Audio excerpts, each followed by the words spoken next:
Les femelles ont des antennes lisses et une trompe bien plus effilée.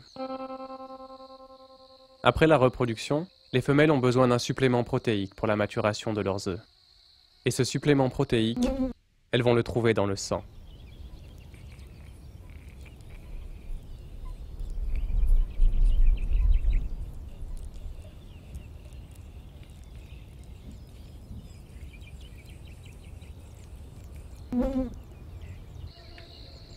Ce besoin les pousse à attaquer tout ce qui bouge.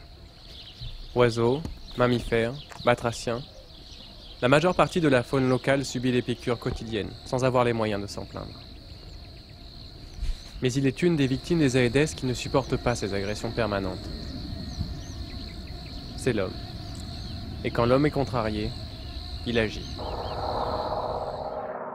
Ainsi, dans les années 60, un vaste programme de démoustication du littoral du golfe du Lion est lancé.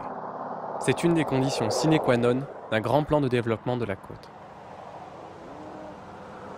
D'immenses stations balnéaires apparaissent dans les marais du Languedoc. Dans les marais de Fos-sur-Mer, un énorme complexe industriel sort de terre.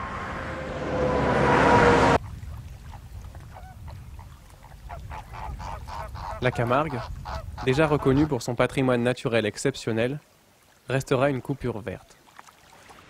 Ainsi coincée entre tourisme de masse et industrie lourde, elle ne sera jamais démystifiée. Elle restera la dernière zone vierge du littoral méditerranéen français et l'une des zones du monde les plus productives en moustiques.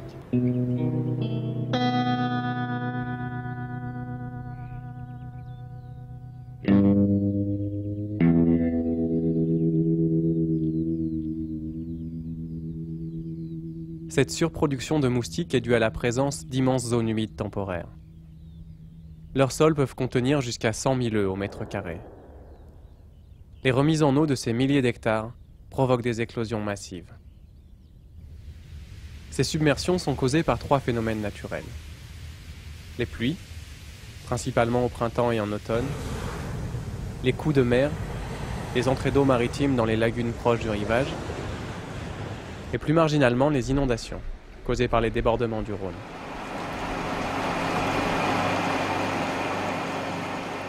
Mais les activités humaines sont également de grandes productrices de moustiques. Les mises en eau artificielles pour l'irrigation des pâturages, pour l'accueil du gibier sur les marais de chasse, pour la préservation des espèces sur les marais des réserves. Tout cela participe à renforcer les populations naturelles d'Aedes.